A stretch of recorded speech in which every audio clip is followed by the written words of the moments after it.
Afternoon, everybody. And today's session, where I'm doing and teaching you what are the common errors one can make in attempting RC questions. So, my first part that we are discussing, the first thing that we are discussing right away will be that how we tackle RC option choices. See, as far as RC option choices are concerned, we can easily see some common errors that we make. So, the first error, and particularly this is one error which is always present as an option choice when we are handling questions of the specific details. Information is given in the passage, but we need to derive out specific information from a part of the paragraph, what we are calling as the specific detail questions. For example, now when I talk about the specific detail questions, this could be when the author in an X area, he says, what is the duty of the scientist? Or he makes a point by saying, how can malnutrition, poverty, and, maybe another factor, like I'm saying malnutrition, poverty can be wiped out from a country. So here information is not on a generic basis. You don't have to understand the entire scope of the paragraph, but also information has to be derived from various sub or various details are given in different parts of the paragraph. Now, some information may be lying in the second paragraph, another line has to be taken from the fourth paragraph. So, one option trap that he sets. We're discussing traps of RC. So, in a specific detail, be very cautious.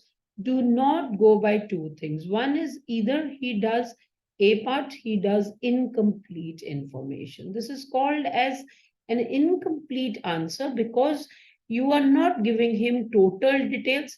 The answer was lying, a part is lying of the answer in paragraph 2, another part was lying in paragraph 4, or maybe a line was lying in the first paragraph. You had to combine all the three lines. But what you did is you gave incomplete, you just gave only line 2, or you gave line 2 and 4, but you missed out line 1. So this what I'm calling as a trap of the incomplete or narrow, or we can say a partial answer. So these are usually there even in your CR portion. He's asking you to give an understanding of various elements, but you are only giving him an incomplete information, or you're giving a partial answer, or you're marking as a narrow answer. Now, the second kind of trap, which is also present, is this, which I'm listing as the part by saying scope of the paragraph. Now, what is a scope? The author in the paragraph was basically discussing. Now, let's just take an example and see what the author was discussing. The author discusses some harmful effects of smoking. Okay, and he is writing how smoking can lead to various kind of ailments. It might affect certain body parts. In one, that means in this in the entirety of the paragraph, he was talking about smoking and harms.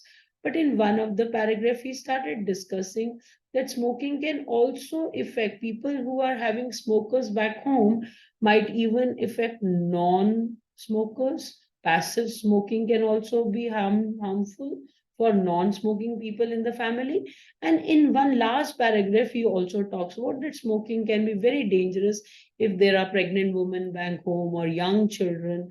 They are also passive smokers. Now, see here, these are certain additional points. The main scope of the paragraph was where he's discussing harms of smoking to smokers. But now the scope here, one of the option choices will start and will change the scope of the paragraph, which is called as change the scope change or change the scope. Suddenly, one of the option choice starts talking about cost of cigarettes. So now this was, though it is related to the topic smoking and cigarettes, but the cost was not. So this is absolutely a scope change.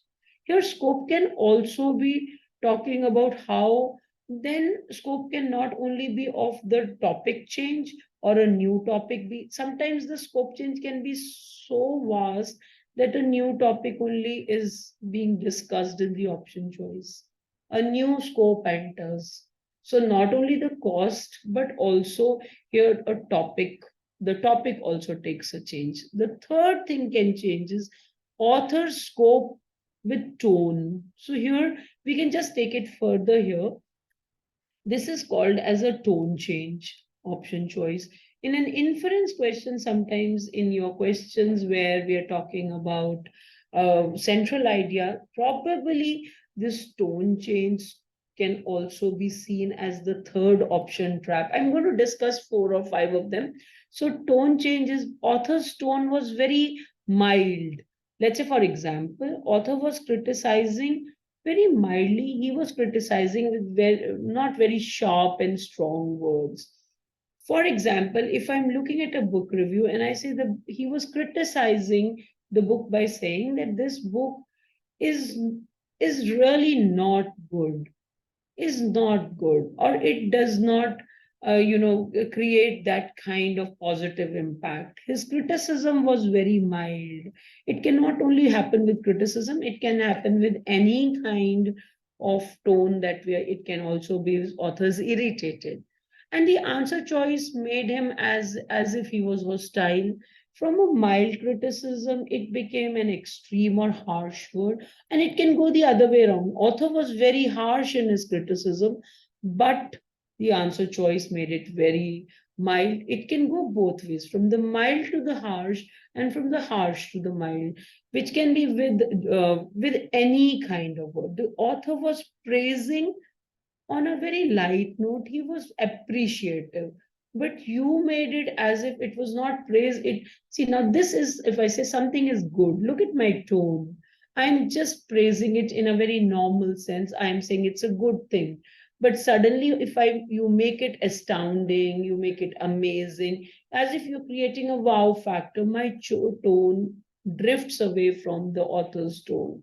My inference either becomes more oriented towards the tone change, or I change the word from irritation, irk, to anger or belligerence. So here, a tone change option trap can also be seen, or it does not match with the author's tone. Now, the fourth the trap that we are understanding is another trap where let's take a RC, and where we can understand that there is a a movie buff's view given in the passage, and he is a movie buff. That means he's very fond of movies. And then there is a critic's viewpoint. There are 2, 3 people involved. It can We can take another thing. There may be an author in the paragraph, and there is another person who could be a researcher. Now, author has given the example of a researcher or an example of a historian, and that means there are two. Researcher has his own viewpoint, and author has his own viewpoint. Similarly, the movie buff has his own viewpoint. He has an X viewpoint on a movie, and the critic has a different viewpoint. Now, both of them can agree or both of them can disagree. That is a different story. But what happened? The question in context is, what is the critic's conclusion of the movie? And now what happens is, if there are 2, 3 people, the views are interchanged. So another trap, views are mixed and presented in option choices. That means answer was pertaining to the critic's viewpoint, but option choice also carried the movie buff's viewpoint. Answer was concerning what is the author's main point or author's view on a topic, but suddenly the answer choice carried the researcher's viewpoint. So that means here the scope again changed. The scope was the author, but viewpoint of the researcher was given. The scope was critics, but the movie buffs answer was. So views are mixed and given. Y's view is being presented, or X's view is being presented as Y's view, or vice versa. So here the views are mixed or interchanged. That can be another error. trap that you can often see if there are 2, 3 people or examples are given and they are practically drawing out mixed views of the examples. Now, the fifth and the last option trap that we are understanding is, see, the fifth trap says that sometimes you'll find this trap is very often there in inferential questions. Now, this is particularly a trap for the infer questions. Now, what kind of trap is this? A very easy trap where infer, all of us have now understood it's practically must be true, which can be understood from the paragraph, or which can be which is not written directly but is suggested. So now here, this trap in inference is basically the paraphrase trap. What happens is we have to give a paraphrased answer. The answer right has to be a paraphrased version, or it can also be the interpretation. But what happens is the trap that they set is they don't give you a paraphrase, they give you a part in an inference, they repeat a restatement is given. That means exactly a statement has been copied from the paragraph and is stated, it is directly given. So one easy trap is a restatement trap. They try repeating the same statement. It's an exact lift. It is called as the verbatim trap.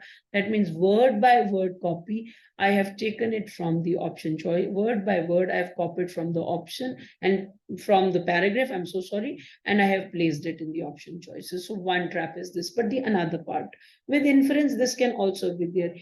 He says, what, I'm just taking an example. For example, the author says, what can be inferred when I say X, Y, Z? Okay, so answer is a part inference. That means he wants us to interpret a part of the paragraph. Now, answer choice, in one of the answer choices, what he does is he picks a line from another paragraph, from anywhere in the paragraph. Now, that line is very true, that line is absolutely valid, but now what is the trap? The line is valid. The line can be inferred from any other scope, but the line is valid. It can be interpreted also. It is absolutely a true line, but it misses the mark, but does not address the question. Does not address the question. So here, we've just discussed 5 traps. So today I'll just make a nutshell of all the 5 that we discussed. First and foremost, we said that it cannot be, our answers in RC or CR cannot be partial. We have to give full justification. It can't be narrow, maybe a central idea. It cannot be incomplete. So this was the first part, my traps of the partial answers. The second thing can be, I am getting into a trap where my scope in the paragraph has changed. That means a new topic entered, or the scope changed from a perspectives and scopes change. A new idea entered into the paragraph. And the scope can also be in mixed view was given. X's view was presented as Y's view, mixed view option choice was given. The fourth one we understood is that the tone was mismatched. The tone mismatch scope, mismatch was done. The tone of the author did not match with the tone of the option choices. And the fifth one, which we did, is either it's a restatement copied from the paragraph for an inference question, or the second thing is that they've taken a line from the paragraph, a different paragraph, but it is failing to, that line is 100% true, line is valid, but fails to address the question. So this is a wonderful option choice trap that they can set, because the student would have gone through these lines and he has interpreted them, but at the end of the day, it does not, it misses the mark.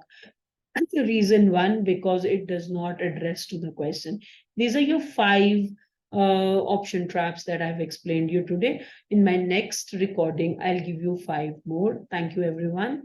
And we continue with this till we understand all the kind of option traps that can be set in an RC part. Thank you. And again, we will continue with this in the second part. Thank you, everybody.